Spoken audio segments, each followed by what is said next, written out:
chapter 2. We will discuss today analysis of data. Okay. In the earlier section we discussed different methods for collecting information. अभी तक हमने क्या पढ़ा? जितना भी अभी तक डिस्कशन हुआ है इस चैप्टर में वो किस चीज़ के लिए हुआ है कि आप किस तरह से इंफॉर्मेशन कलेक्ट करते हैं, कौन से मेथड्स यूज़ करते हैं. आप केस स्टडी यूज़ कर रहे हैं या फिर ऑब्जर्वेशन मेथड यूज़ कर रहे हैं या फिर आप जो है इंटरव्यू मेथड यूज़ कर रहे हैं. तो किस मेथड को यूज़ करके आपने इंफॉर्मेशन कलेक्ट की है. We have discuss that till now. Okay, after data are collected the next job of the researcher is to draw conclusions. अब जब हमने डाटा कलेक्ट कर लिया तो हमारी जो नया वर्क है एक रिसर्चर के लिए वो क्या है, उसका जो कंक्लूजन निकालना है. ऐसा नहीं होता कि हमने जो है डाटा कलेक्ट किया उसके बाद ख़त्म हो गई हमारी रिसर्च. उस डाटा के बेस पर हमें कंक्लूजन भी जनरेट करना होता है. ओके, उसका बेस क्या है, किस बेस पर हमने वो डाटा कलेक्ट किया और उसका मोटिव क्या है. अगर हम उस मोटिव को ही क्लैरिफाई नहीं कर रहे तो हमारे जो हमने रिसर्च की है उसका कोई पर्पज़ ही नहीं है. हमें क्या करना है, रिसर्चर को क्या करना है, हमें कंक्लूजन्स निकालने हैं on the basis of data that we have collected from different methods. Okay, this requires analysis of data. We generally use two methodological approaches for the analysis of data. These are quantitative and qualitative methods. In this section we will briefly discuss these approaches. अब हम जब data को analyse करना चाहते हैं तो हमें सबसे पहले दो मेथड्स यूज़ करते हैं हम उसके लिए. ठीक है, दो अप्रोचेस हैं जिनको हम यूज़ करके उनके बेसिस पर जो हमने डाटा कलेक्ट किया है हम उनको क्या करते हैं, एनालाइज करते हैं. उनका जो पर्पस है उसको प्रूव करते हैं कि किस लिए हमने, किस पर्पस को लेकर हमने ये स्टडी की थी और उसके बेसिस पर जो हमने डाटा कलेक्ट किया है क्या वो उस पर्पस को पूरा कर रहा है या नहीं कर रहा है. ओके, लाइक फॉर एग्जांपल आपने एक इंटेलिजेंस टेस्ट किया. ठीक है, आपने 100% पर या 50% पर वो टेस्ट किया, वहाँ पे डाटा कलेक्ट किया आपने. किसी पर्सन का तो वो जो है IQ लेवल आ रहा है आपका 150 की रेंज में आ रहा है, किसी का आ रहा है 70 की रेंज में. तो वो ऐसे ही नहीं छोड़ देंगे आप कि डाटा कलेक्ट किया आपने 50% का IQ लेवल निकाल के उसको छोड़ दिया. आप क्या करेंगे, उसको एनालाइज करेंगे. एनालाइज किस बेस पे करेंगे, आपका जो IQ लेवल का जो कैटेगरी है उस कैटेगरी में उन पर्सन्स को रखेंगे और ये बताएंगे कि अगर कोई पर्सन जो है 150 की रेंज में जा रहा है तो वेरी सुपीरियर है. ठीक है, अगर वो 70 की रेंज में जा रहा है तो माइल्डली मॉडरेट में जा रहा है. तो वहाँ पर क्या है, आप जो डाटा कलेक्ट करा है उसके बेसिस पर आप क्या करोगे, कैटेगरी दोगे. किसको दोगे, जिनके ऊपर आपने टेस्ट किया था इंटेलिजेंस का. ओके, तो ये होता है आपका एनालिसिस ऑफ डाटा. और इसमें हम दो अप्रोचेस यूज करते हैं. एक तो है क्वांटिटेटिव और second is qualitative methods. We will discuss these methods. Okay, so firstly we will talk about quantitative method. What is quantitative method? As you may have gathered by now, psychological tests, questionnaires, structured interviews etc. contain a series of close-ended questions. अभी तक हमने क्या किया है, जो हमारे जो psychological test थे हमने वहाँ पर क्वेश्चनायर्स भी यूज़ की हैं और कुछ इंटरव्यूज़ भी किए हैं. और इंटरव्यूज़ भी कैसे, जो स्ट्रक्चर्ड थे. ठीक है, और contain a series of close ended question. और जिसके अंदर क्या था आपका, क्लोज एंडेड क्वेश्चंस थे. मैंने आपको बेटा पहले भी बताया है जो क्लोज एंडेड क्वेश्चंस होते हैं वो कौन से होते हैं, जहाँ पर जो पर्सन है जिससे हम आंसर ले रहे हैं उसका अपना कोई आउटपुट निकल के ना आए. जो हम चाह रहे हैं वो येस और नो में आंसर देगा या फिर ट्रू फॉल्स में आंसर देगा, लेकिन वो सब्जेक्टिव आंसर नहीं देगा. ठीक है, तो वो होते हैं आपके क्लोज एंडेड. सपोज कि मैं आपसे पूछूं तो वेस्टर्न कल्चर पसंद है या फिर आपको इंडियन कल्चर पसंद है, तो यहाँ पर क्या हुआ, ये क्लोज एंडेड क्वेश्चन है क्योंकि आपके पास मैंने ऑप्शन नहीं छोड़ा. आप ये भी तो कह सकते हो उसके लिए कि मुझे दोनों का मिक्सचर पसंद है, मुझे कुछ चीज़ें इंडियन कल्चर की पसंद है, कुछ चीज़ें वेस्टर्न कल्चर की पसंद है, लेकिन मैंने आपके पास ऑप्शन ही नहीं छोड़ा। आपको तो आंसर देना पड़ेगा, या तो आप वेस्टर्न कल्चर को सिलेक्ट करें या फिर इंडियन कल्चर को सिलेक्ट करें। तो ये हुआ आपका क्लोज एंडेड क्वेश्चन। ओके, अगर मैं इसी क्वेश्चन को मॉडिफाई कर दूं, इसको ओपन एंडेड बना दूं, तो मैं ऐसे पूछ सकती हूँ कि आपको ऐसी कौन सी क्वालिटीज वेस्टर्न कल्चर की पसंद है और कौन सी क्वालिटीज आपको इंडियन कल्चर की पसंद है। तो वहां पर क्या होगा, ये ओपन एंडेड क्वेश्चन होगा। आप अपना जो खुद का परसेप्शन है वो वहां पर थ्रो कर सकते हैं, फेंक सकते हैं, किसके थ्रू, अपने आंसर के थ्रू। तो वो हो गया आपका ओपन एंडेड क्वेश्चन। तो ये जो आपने जो सीरीज बनाई थी क्वेश्चंस की, जो साइकोलॉजिकल टेस्ट थे, क्वेश्चनर्स थे या फिर स्ट्रक्चर्ड इंटरव्यूज थे, इसमें क्या था आपका series of close ended questions. Okay, एक सीरीज थी और वो सीरीज कैसे क्वेश्चंस की थी, आपकी क्लोज एंडेड क्वेश्चंस की।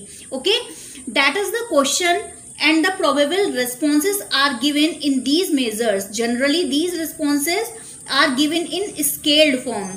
अब ये जो आपके क्वेश्चंस थे उनके प्रोबेबल रिस्पॉन्सेज थे, ठीक है, और वो कैसे दिए गए थे, कई बार जो है स्केल्ड फॉर्म में दिए गए थे। ठीक है, जैसे आपका सपोज कि मैंने ये क्वेश्चन आपसे पूछा, ठीक है, मैंने आपसे क्वेश्चन किया कि आपको वेस्टर्न कल्चर कितना पसंद है, ठीक है, तो वहां पे मैंने इसके जो प्रोबेबल रेस्पॉन्सेज थे वो स्केल के थ्रू आपको कर दिए कि बहुत कुछ, टू मच या फिर लेस, इस तरह से मैंने रिस्पॉन्स स्केल्ड उसमें कर दिया। तो क्या हुआ वहां पर, क्या है कि जिस भी रिस्पॉन्स पर आप टिक लगाओगे मैं उसी के बेस पर आपको एनालाइज कर लूंगी कि आपको कितना ज्यादा पसंद है वो वेस्टर्न कल्चर। तो वो क्या है, क्वांटिटी को हम मेजर कर रहे हैं, उसकी क्वांटिटी कितनी है, जिस भी एस्पेक्ट पर, जिस भी फील्ड पर हम वर्क कर रहे हैं या रिसर्च कर रहे हैं, वो कितनी क्वांटिटी में है किसी भी पर्सन के अंदर, ये करते हैं हम क्वांटिटेटिव मेथड के through. Okay, the participants task is to select the most appropriate response. Sometimes there are right and wrong responses. A researcher assigns a number to each answer, normally 1 for right answer and 0 for wrong answer. At the end, the researcher calculates the total of all these numbers and arrives at an aggregate score, which tells about the participants' label on that particular attribute. Okay?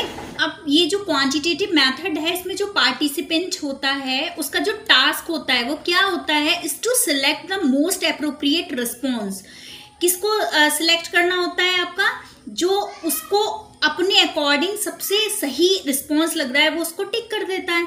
ठीक है, sometimes there are right and wrong responses. कई बार क्या होता है उसमें right और wrong responses भी होते हैं। ठीक है, तो जो राइट रिस्पॉन्स है उसको तो 1 मार्क दे देता है जो रिसर्चर है, और जो रॉन्ग रिस्पॉन्स होता है उसको 0 दे देता है। और after the end of the test, जब हम टेस्ट को एंड कर देते हैं तो वो क्या करता है, जो सही आंसर होते हैं उनको कैलकुलेट कर देता है, उनका टोटल कैलकुलेट करता है और उसके बेसिस पर वो क्या निकालता है, an aggregate off score. Aggregate निकालता है स्कोर का, और उसके बेसिस पर वो क्या करता है, किसी पर्टिकुलर एट्रीब्यूट को मेजर करता है, उसको नापता है। ठीक है, which tells about the participants label on that particular attribute, for example intelligence, academic intelligence etcetera. जैसे आपका पर्टिकुलर एट्रीब्यूट लाइक इंटेलिजेंस है या एकेडमिक इंटेलिजेंस है, उसको हम मेजर कर सकते हैं। उसको क्वांटिटेटिव मेथड को यूज करके हम बता सकते हैं कि कितनी क्वांटिटी में इंटेलिजेंस है या कितनी क्वांटिटी में एकेडमिक इंटेलिजेंस है। ठीक है, in doing so the researcher converts the psychological attributes into a quantity, okay, usually numbers.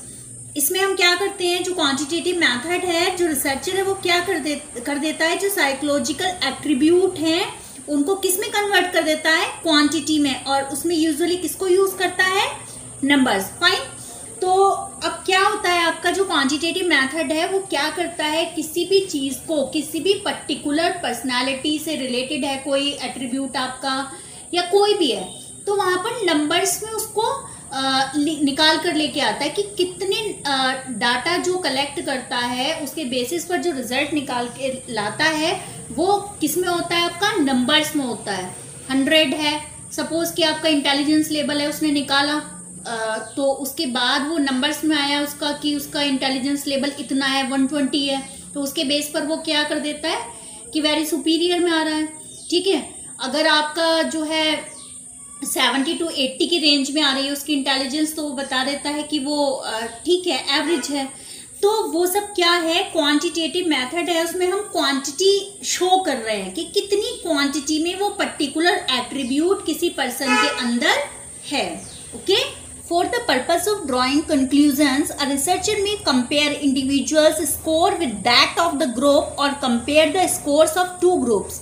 अब इस पर्पस को पूरा करने के लिए जो उसको कंक्लूजन्स निकालने हैं, ड्रॉ करने हैं कंक्लूजन्स, क्या कर सकता है, एक जो रिसर्चर है वो कंपेयर भी कर सकता है एक इंडिविजुअल के स्कोर को किसके साथ, किसी ग्रुप के साथ, या फिर वो कंपेयर कर सकता है the scores of two groups, दो ग्रुप्स हैं उनके आपस में जो भी स्कोर्स आए हैं उनका भी कंपैरिजन कर सकता है आपस में। Okay, this requires use of certain statistical methods about which you will study later. You have already read mathematics in class 10 about the methods of central tendency, mean, median and mode, methods of variability, range, quartile deviation, standard deviation, ये सब चीज़ें आपने अपने 10th के उसमें maths में पढ़ी होंगी बेटा। तो ये जो सारी चीज़ें आपका कोएफिशिएंट है, कोरिलेशन है, मीन मीडियन मोड है, तो ये सब क्या है, ये हमारा जो क्वांटिटेटिव मेथड है इसको निकालने के लिए, इसको यूज करने के लिए हम इन सारी चीज़ों को यूज करते हैं। Okay, now the next method is qualitative method. What is qualitative method? Human experiences are very complex. As you know very well that human experiences are very complex mean here that जो human है उनका जो behaviour है, behaviour के किस base पे बनता है, एक्सपीरियंस के बेस पे बनता है। ठीक है, किसी भी पर्सन का जो बिहेवियर है, अगर वो पर्सन कुछ एक्सपीरियंस ही नहीं कर रहा तो उसका बिहेवियर कैसे होगा। सपोज कि आप हैं और आप लोगों को ना तो कोई खुशी महसूस होते हैं, ना ही आपको किसी तरह का दुख महसूस होता है, तो क्या होगा, आपका जो बिहेवियर है वो न्यूट्रल रहेगा। ठीक है, जब आप कुछ एक्सपीरियंस ही नहीं कर रहे हैं। ठीक है, तो जो ह्यूमन बिहेवियर है वो किसका रिजल्ट होता है, एक्सपीरियंसेस का। और जो एक्सपीरियंसेस होते हैं, ह्यूमन एक्सपीरियंस, वो कैसे होते हैं, कॉम्प्लेक्स होते हैं, बहुत ज़्यादा कॉम्प्लेक्स होते हैं। अगर हम किसी बंदे के, किसी भी पर्सन के एक्सपीरियंस को जानना चाहें तो ये हमारे लिए एक बहुत ही कॉम्प्लेक्स प्रोसेस हो सकती है। But you are psychology student और after 12th you will be able to analyze the human experiences very well. Okay, this complexity is lost when one elicits information from a respondent on the basis of a question. If you want to know how a mother feels about the loss of her child, you will need to hear her story to understand how her experience is organized and what meaning she has given to her suffering.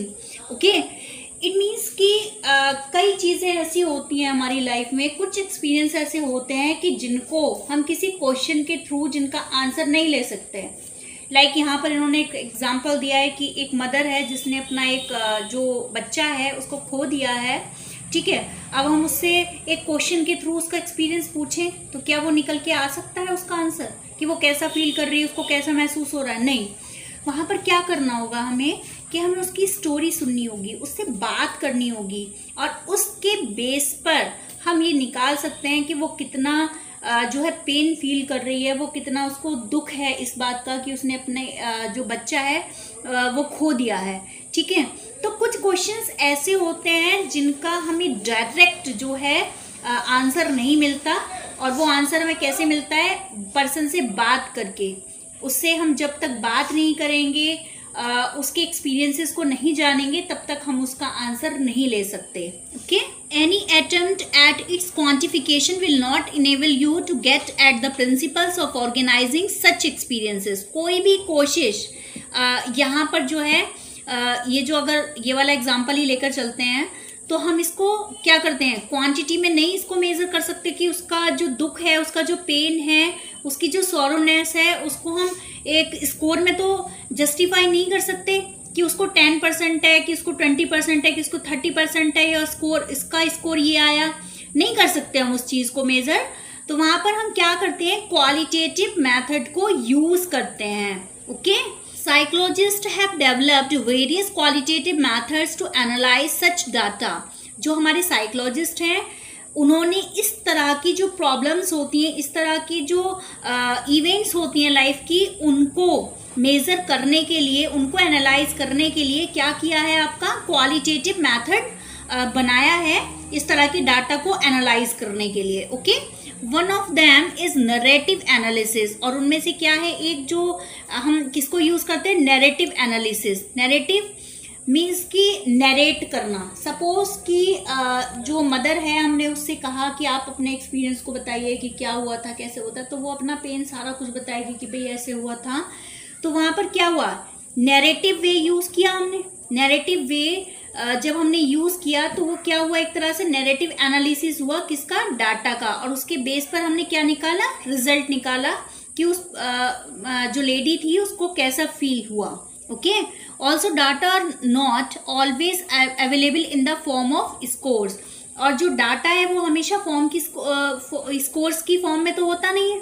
ठीक है, when the researcher uses the method of participant observation or unstructured interview, the data are generally in a descriptive form in participants own words. Okay, कई बार जब हम research करते हैं, अगर हम वहां पर कौन सा मेथड यूज करते हैं, पार्टिसिपेंट ऑब्जर्वेशन यूज कर रहे हैं या फिर अनस्ट्रक्चर्ड इंटरव्यू यूज कर रहे हैं। इंटरव्यूज की भी मैंने आपको दो फॉर्म बताई थी, स्ट्रक्चर्ड और नॉन स्ट्रक्चर्ड। स्ट्रक्चर्ड फॉर्म में क्या था आपका कि हमने पहले से ही सारे क्वेश्चंस सिलेक्ट कर लिए हैं, और जिस फॉर्म में हमने क्वेश्चन सिलेक्ट किए हैं उसी फॉर्म में हम उससे पूछेंगे। वहां पर ना तो एक भी वर्ड हम अपनी तरफ से जोड़ सकते हैं, ना ही किसी क्वेश्चन को स्किप कर सकते हैं। वो था आपका स्ट्रक्चर्ड इंटरव्यू। अनस्ट्रक्चर्ड क्या है कि उसमें एट अ टाइम हमारे मन में जो भी क्वेश्चन आ रहा है, हम क्वेश्चन पूछ रहे हैं, वो आंसर हमें दे रहा है। और ये जो आपका पार्टिसिपेंट ऑब्जर्वेशन है, पार्टिसिपेंट ऑब्जर्वेशन वो ऑब्जर्वेशन था, मैंने आपको बताया था बेटा, कि जिसमें ऑब्जर्वेशन जिस भी चीज को लेकर हो रहा है, हम खुद ही उसका पार्टिसिपेंट बन जाते हैं। लाइक आपको अगर किसी एक ऐसे बच्चे का ऑब्जर्वेशन करना है जो बहुत नोटी है, ठीक है, तो आप उसको अलग से देखेंगे नहीं कि अलग से उसका ऑब्जर्वेशन कर रहे हैं। आप क्या करेंगे, उसकी क्लास में एडमिशन ले लेंगे आप, या फिर ऐसा करेंगे कि जिस ग्रुप का वो मेंबर है, आप उस ग्रुप का भी मेंबर बन जाएंगे। तो वहां पर उसके साथ रहकर आप उसको ऑब्जर्व करेंगे, तो वो होता है आपका पार्टिसिपेंट ऑब्जर्वेशन। ओके, तो अब ये जो अगर हम पार्टिसिपेंट ऑब्जर्वेशन और अनस्ट्रक्चर्ड इंटरव्यू के थ्रू जो हम डाटा कलेक्ट करते हैं, वो कैसा होता है, जनरली डेस्क्रिप्टिव फॉर्म में होता है। ओके, उसमें स्कोर्स नहीं होते, उसमें स्कोर्स का कोई रोल नहीं होता है। उसमें किस चीज का यूज होता है, ओन वर्ड्स, या तो उसमें पार्टिसिपेंट जो ऑब्जर्वेशन कर रहा है उसके खुद के वर्ड्स होंगे कि भाई उसने ऐसा फील किया, उसने वैसा फील किया, या फिर इंटरव्यूअर जो होगा, जो भी उसने इंटरव्यू के टाइम पे क्वेश्चंस उसको आंसर मिले हैं उनको कलेक्ट करा होगा, तो वर्ड्स में होगा, स्कोर्स में नहीं होगा। Okay, field notes taken by the researchers, photographs, interview responses noted by the researcher or taped video recorded informal talks etc. जो फील्ड नोट्स होते हैं वो भी क्या होते हैं, आपकी वर्ड्स में होंगे। कई बार हम फोटोग्राफ्स भी यूज करते हैं रिसर्च के लिए, इंटरव्यू रिस्पॉन्स भी नोट किए जाते हैं, वो भी वर्ड्स की फॉर्म में होते हैं। और हम टेप भी कर सकते हैं, किसी भी वीडियो रिकॉर्डिंग भी कर सकते हैं। तो वो क्या है भाई, वर्बल फॉर्म में है, वो स्कोर की फॉर्म में तो नहीं है जो डाटा हमने कलेक्ट करा। This type of data can not be converted into scores और सब्जेक्टेड टू स्टैटिस्टिकल एनालिसिस। अब जो इस टाइप का डाटा है उसको हम कन्वर्ट नहीं कर सकते स्कोर्स में। ओके, और ना ही वहां पे हम यूज कर सकते हैं आपका स्टैटिस्टिकल एनालिसिस यूज कर सकते हैं। Rather the researcher uses the technique of content analysis to find out thematic categories and build those categories taking examples from the data. It is more descriptive in nature. यहाँ पर हम क्या करते हैं, जो डाटा कलेक्ट हुआ है वहां पर हम कैटेगरी बना देते हैं।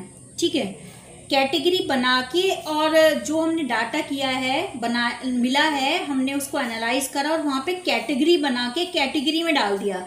सपोज कि आपने जो है उस मदर का एग्जांपल अभी ऊपर पढ़ा था, उसमें क्या था, हमने कैटेगरी बना दी, वेरी सैड, लेस सैड या टू मच सैड। तो वहाँ पे उसका जो हमने उससे बात की थी, जो नरेशन हमारा और उसके बीच में हुआ था, उसके नरेशन के बेस पर हमने जो डाटा कलेक्ट किया उसके बेस पे हमने कैटेगरी बना दी। अगर हमें बहुत ज़्यादा दुखी लग रही तो टू मच सैड में डाल दिया आपने। आपको लग रहा है कि उसका दुख कुछ कम हो चुका है, कुछ टाइम का गैप आ गया है शायद वहाँ पर, तो वो लेडी अब कुछ कंफर्टेबल फील कर रही है, इतना ज़्यादा दुखी नहीं है, क्योंकि ये जो इंसिडेंट थी कई साल पहले घट चुकी है, तो वो नॉर्मल लाइफ में आ चुकी है। तो वहाँ पर आपने लेस उसमें डाल दिया, लेस सैड में। तो वो क्या करा, हमने कैटेगरी बना दी, लेकिन इस कोर्स में नहीं डाला उसको। इस कोर्स में हम कर ही नहीं सकते उसको convert. Okay, so that is the main difference between quantitative and qualitative method. Quantitative में क्या करते हैं, आपका जो स्कोर्स हैं वो आपके स्कोर्स की फॉर्म में आपका डाटा आ जाता है, जो भी एनालिसिस करते हैं वो स्कोर्स की फॉर्म में उसके रिजल्ट आ जाते हैं। जबकि क्वालिटेटिव में क्या होता है, कैटेगरीज होते हैं, कैटेगरीज की फॉर्म में हमें रिजल्ट मिलता है। Okay, the first is lack of true zero point. देखिए, जब के फिजिकल साइंसेस के जो मेजरमेंट्स होते हैं वहाँ पर हम क्या कर सकते हैं, वहाँ पे हम जीरो पॉइंट से स्टार्ट कर सकते हैं। जैसे इन्होंने एग्जांपल दिया है कि अगर हम एक टेबल की लेंथ को मेज़र करना चाहते हैं तो हम ज़ीरो से स्टार्ट करेंगे और फिर कह सकते हैं कि ये 3 सेंटीमीटर लॉन्ग है, ये 3 मीटर लॉन्ग है। ओके, आपका लेकिन जो साइकोलॉजिकल मेज़रमेंट है वहाँ पर ये चीज़ पॉसिबल नहीं है। क्यों? क्योंकि वहाँ पर कोई भी ज़ीरो पॉइंट नहीं होता है। ठीक है, लाइक अगर आप किसी पर्सन का इंटेलिजेंस लेवल मेज़र करना चाहते हैं तो आप ज़ीरो से कैसे स्टार्ट कर सकते हैं। आप ये तो नहीं कह सकते कि वहाँ हम ज़ीरो से लेके चलते हैं फिर मेज़र करते हैं कि उसकी इंटेलिजेंस लेवल कहाँ तक है, क्योंकि किसी भी पर्सन के अंदर ऐसा पॉसिबल ही नहीं है कि इंटेलिजेंस हो ही नहीं, ज़ीरो नहीं हो सकती। ये हो सकता है कि 20 तक हो, 25 तक हो, 10 तक हो, ठीक है, लेकिन वो ज़ीरो नहीं हो सकती। ठीक है, इसी तरह से अगर हम किसी का कोई एप्टीट्यूड टेस्ट ले रहे हैं तो हम ये नहीं कह सकते कि हम ज़ीरो से स्टार्ट कर दें कि उस पर्सन में ज़ीरो एप्टीट्यूड है किसी भी चीज़ को लेकर। ज़ीरो कुछ है ही नहीं, हमारे जो साइकोलॉजिकल टेस्टिंग है वहाँ पर ज़ीरो कुछ है ही नहीं। तो यहाँ पर क्या है, आपका lack of true zero point. ठीक है, अब इसी चीज़ को हम आगे कैरी करके अपनी साइकोलॉजिकल टेस्टिंग करते हैं। भाई हमारे पास साइकोलॉजिकल जो हम टेस्टिंग कर रहे हैं वहाँ पर हमारे पास ट्रू ज़ीरो पॉइंट नहीं है, फिर भी हम अपनी टेस्टिंग करते हैं। Okay, what psychologist do is that they arbitrarily decide a point as zero point and proceed further. हम क्या करते हैं, अपने मनमाने ढंग से कोई एक पॉइंट सिलेक्ट कर लेते हैं और उसको क्या मान लेते हैं कि ज़ीरो पॉइंट है ये, और फिर क्या करते हैं, जो हमारा फर्दर प्रोसीजर है साइकोलॉजिकल टेस्टिंग का उसको फॉलो कर लेते हैं। अब क्या होता है, as a result whatever scores we get in psychological studies are not absolute in nature, rather they have relative value. अब इससे क्या होता है कि हमने अपने मनमाने ढंग से एक ज़ीरो पॉइंट डिसाइड कर लिया कि हाँ ये ज़ीरो पॉइंट है, तो क्या होता है कि जो scores whatever the scores we get in psychological studies, तो वो कैसे होते हैं, वो पूरी तरह से सही नहीं माने जा सकते हैं। ठीक है, क्योंकि वहाँ पर क्या है, ट्रू ज़ीरो पॉइंट नहीं था हमारे पास। जैसे आपका जो फिजियोलॉजिकल साइंसेस थी, आपकी फिजिक्स है, केमिस्ट्री है, कुछ भी है, वहाँ पर क्या है, एक ट्रू ज़ीरो पॉइंट होता है। लेकिन आपका जो साइकोलॉजी है उसकी टेस्टिंग में आपको ट्रू ज़ीरो पॉइंट नहीं मिलेगा। वहाँ पर हम अपनी मनमाने ढंग से कुछ भी एक ज़ीरो पॉइंट डिसाइड कर लेते हैं और उसी के बेस पर हम क्या कर लेते हैं, साइकोलॉजिकल टेस्टिंग कर लेते हैं। इसीलिए जो इसके स्कोर्स होते हैं वो इतने ज़्यादा वैलिड नहीं होते। Okay, the second is relative nature of psychological tools.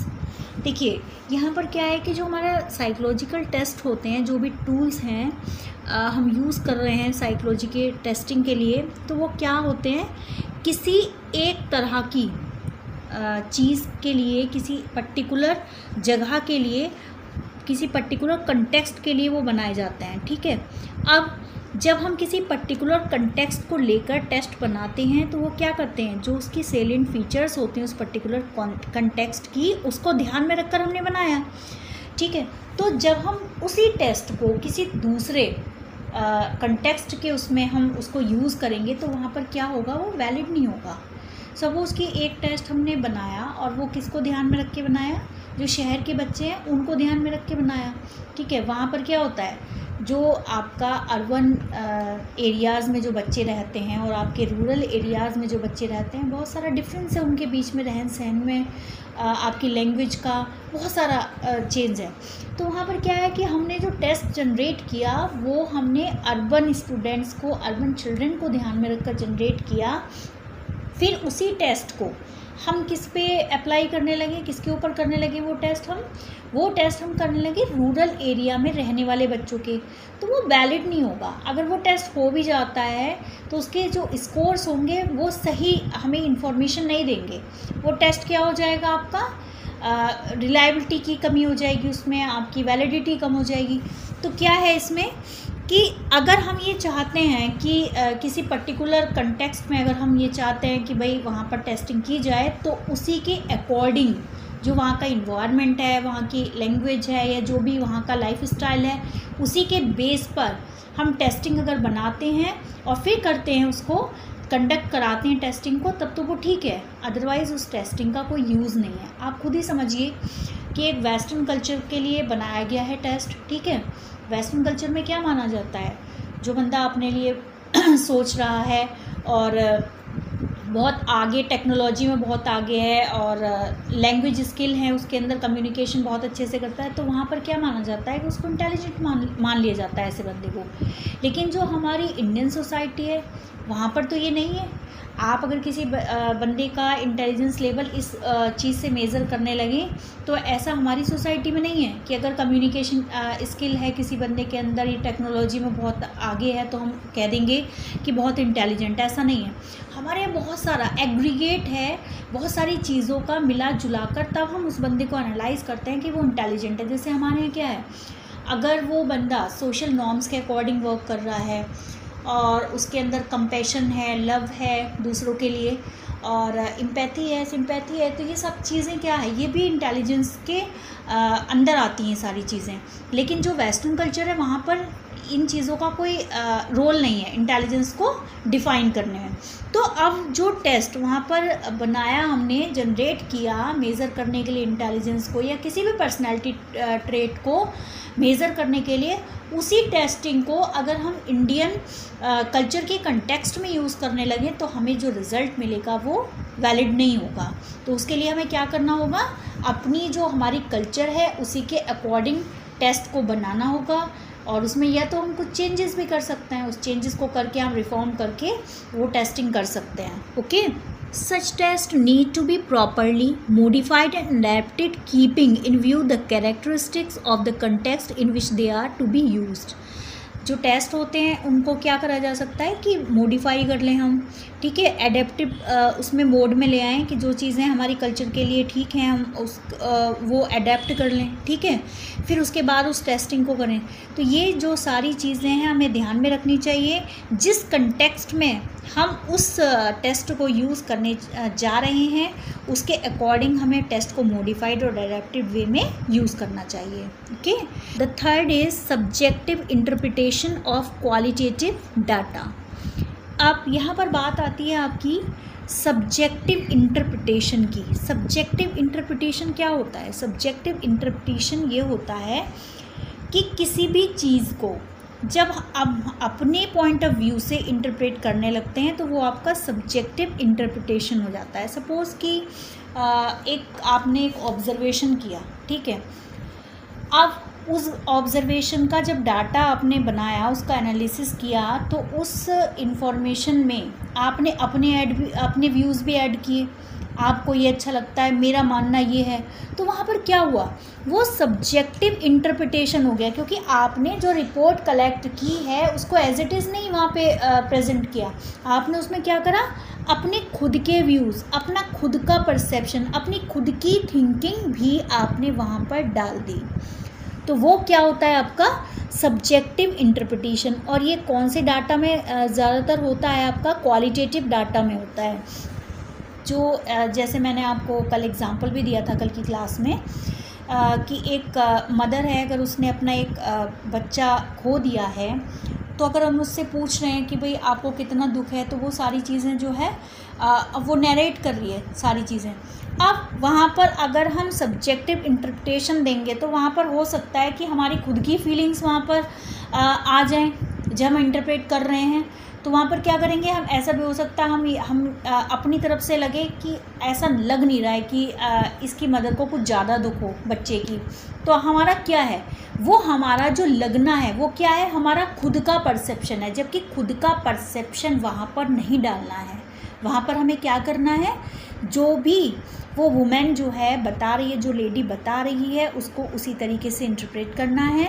और लेकिन ये हो जाता है, जो आपका क्वालिटेटिव डाटा जो कलेक्शन होता है उसमें आपका सब्जेक्टिव इंटरप्रिटेशन हो जाता है, लेकिन जो आपका क्वांटिटेटिव डाटा कलेक्शन है उसमें नहीं होता, क्योंकि वहाँ पर क्या है, जो भी चीज़ें बताई जाती हैं वो इस कोर्स के थ्रू हमारे सामने आती हैं।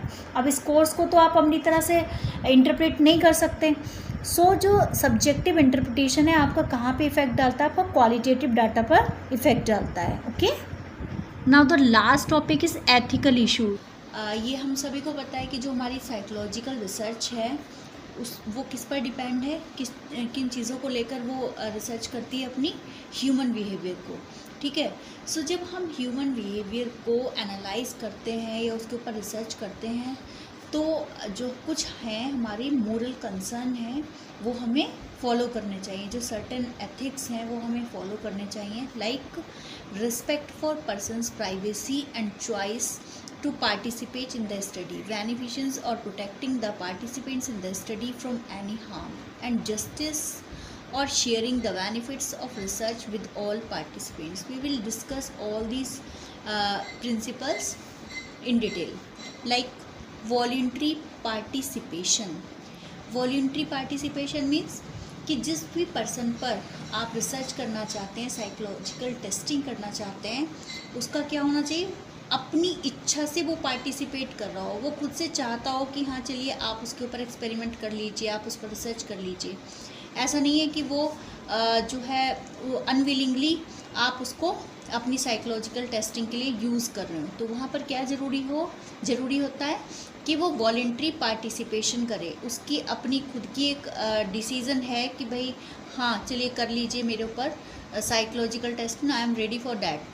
अगर वो नहीं कर रहा तो वहाँ आपका जो एथिकल इशू है वो क्या कह रहा है कि आप उसके ऊपर साइकोलॉजिकल टेस्टिंग ना करें। अगर वो बंदा अनविलिंगली वहाँ पर पार्टिसिपेट कर रहा है, इट मीन्स कि वो जो साइकोलॉजिकल टेस्टिंग है आपकी वो एथिकल नहीं है। ओके, अब ये जो आपका पार्टिसिपेंट है जिसके ऊपर आप रिसर्च कर रहे हो, तो उसको ये फ्रीडम होनी चाहिए कि बिना किसी प्रेशर के, बिना किसी दबाव के वो पार्टिसिपेट करे उस रिसर्च के लिए, और उसको ये भी फ्रीडम होनी चाहिए कि कभी भी चाहे तो विड्रॉ कर सकता है। अगर आपने एक प्रोसीजर स्टार्ट कर भी दिया उसके ऊपर, तो आप ऐसा नहीं है कि पेनल्टी लगा दे कि अगर आप बीच में छोड़ के जाएंगे साइकोलॉजिकल टेस्टिंग को तो आपको पेनल्टी देनी पड़ेगी किसी भी तरह की। तो वहाँ पर क्या है, वो फ्री होना चाहिए, वो जब चाहे वहाँ से विड्रॉ कर सकता है, वो जब चाहे उस साइकोलॉजिकल टेस्टिंग को छोड़ के जा सकता है, ये फ्रीडम उसको होनी चाहिए। Voluntary participation is must for psychological testing. The next is informed consent.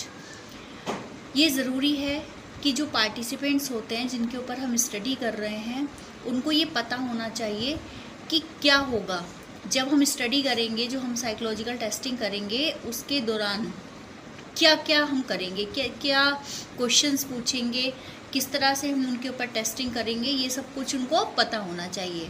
ठीक है, जब उनको ये पता होगा कि आप किस तरह से डाटा कलेक्ट करोगे, क्या आपका प्रोसेस है, तो वहाँ पर क्या है, वो कंसेंट भी दे सकते हैं उसके लिए और नहीं भी दे सकते हैं। तो ये उनके ऊपर डिपेंड करता है कि आपका जो प्रोसीजर है उसे जानकर वो उसके लिए अपनी कंसेंट दें या ना दें। तो ये ज़रूरी है कि आप उनको बताएं कि आप किस तरह से डाटा कलेक्ट करेंगे। ओके, अब जैसे हमारे जो कई साइकोलॉजिकल टेस्टिंग होते हैं, एक्सपेरिमेंट्स होते हैं, उसमें क्या करते हैं कि हम इलेक्ट्रिक शॉक भी देते हैं जो पार्टिसिपेंट्स होते हैं, ठीक है, या फिर ऑब्नॉक्शियस स्टिमुली देते हैं।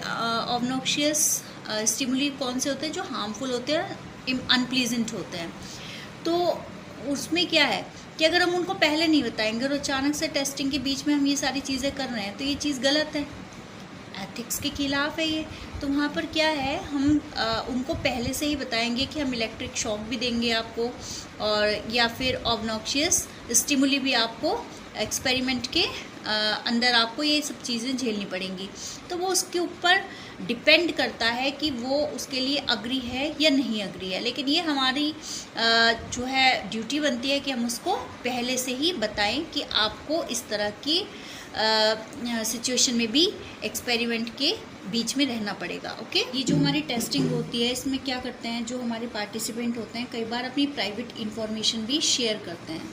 तो ये एक साइकोलॉजिस्ट की ड्यूटी बनती है कि वो उनकी जो प्राइवेट इंफॉर्मेशन है वो कहीं और जाकर शेयर ना करें, क्योंकि वो बंदा तो आप पे ट्रस्ट कर रहा है, अपनी सारी बातें आपसे शेयर कर रहा है, और आप जाकर किसी तीसरे पर्सन तक वो सारी बातें सर्कुलेट कर रहे हैं, तो ये तो ठीक नहीं है भाई। वो तो ट्रस्ट कर कर सारी चीज़ें दे रहा है ना आपको। तो ये आपकी ड्यूटी बनती है कि जो इन्फॉर्मेशन आपको उससे मिली है उस इन्फॉर्मेशन को आप अपने तक ही रखें, बाहर शेयर ना करें। Okay, the next is debriefing. जब एक बार हमारी स्टडी कंप्लीट हो जाती है, जिस पर हम सर्च कर रहे हैं वो रिसर्च कंप्लीट हो जाती है, तो वो पार्टिसिपेंट्स को क्या ज़रूरी होता है, जो ज़रूरी इन्फॉर्मेशन है आपका जो रिसर्च कंप्लीट हो गई है उसके बारे में आप थोड़ा सा उसको बताएंगे। ओके, जिससे क्या होता है कि उसको ये पता हो जाता है कि जो स्टडी आपने उसके ऊपर की है, रिसर्च उसके ऊपर, उसका मोटिव क्या था। ओके, ये इसलिए भी ज़रूरी है डिब्रीफिंग, क्योंकि जो पार्टिसिपेंट हैं जिस मेंटल स्टेट को लेकर आपके टेस्ट में एंटर हुए थे उसी मेंटल स्टेट के साथ उनको वो टेस्ट छोड़ना चाहिए। उनको ये पता होना चाहिए, सपोज़ कि आपने किसी पर्सन को सब्जेक्ट को सिलेक्ट किया, ठीक है, आपने बताया कि आप उसके ऊपर टेस्टिंग कर रहे हैं, ठीक है, वो बंदा आ गया टेस्टिंग के लिए। उसके बाद जब टेस्टिंग आपकी कंप्लीट हो गई, अगर आप उसे कोई इन्फॉर्मेशन ही नहीं देंगे कि अपने टेस्ट के बारे में कुछ नहीं बताएंगे, तो वो बंदा तो एंग्जाइटी के साथ जाएगा, वहाँ से कुछ ना कुछ स्ट्रेस लेके जाएगा आपकी टेस्ट, क्योंकि आपने उसको इन्फॉर्म ही नहीं किया कि आपने क्या टेस्ट किया, किस टाइप का टेस्ट किया। तो वो चीज़ें नहीं होनी चाहिए। हमें अपने टेस्ट के बारे में कुछ नेसेसरी इन्फॉर्मेशन सब्जेक्ट को दे देनी चाहिए कि ये टेस्ट आपके ऊपर था, कुछ मेमोरी टेस्ट था, ये हमने आपके कुछ मेमोरी के कुछ सर्टेन एरियाज़ थे उसको स्टडी करने के लिए टेस्ट किया था। तो वो क्या होगा, वो बंदा जिस स्टेट में, जिस मेंटल स्टेट के साथ टेस्ट के लिए एंटर किया था उसने आपके साथ, तो वो उसी मेंटल स्टेट के साथ विदाउट एनी फियर और anxiety he will go. Okay, sharing the result of the study. अब हमारी जो साइकोलॉजिकल रिसर्च है, स्टडी हो गई, उसके बाद क्या करते हैं, हम अपने वर्क प्लेस पर आ जाते हैं। ठीक है, उसके बाद हम क्या करते हैं, एनालिसिस करते हैं डाटा का, फिर क्या करते हैं, हम कंक्लूजन्स ड्रॉ करते हैं। तो उसके बाद ये हमारी ड्यूटी बनती है कि हम पार्टिसिपेंट के पास जाएं और जो रिज़ल्ट निकला है आपकी रिसर्च का वो उससे शेयर करें, उसको बताएं। ठीक है, last is confidentiality of data source. जो हमारे पार्टिसिपेंट हैं वो क्या चाहते हैं, प्राइवेसी चाहते हैं, ये उनका राइट बनता भी है।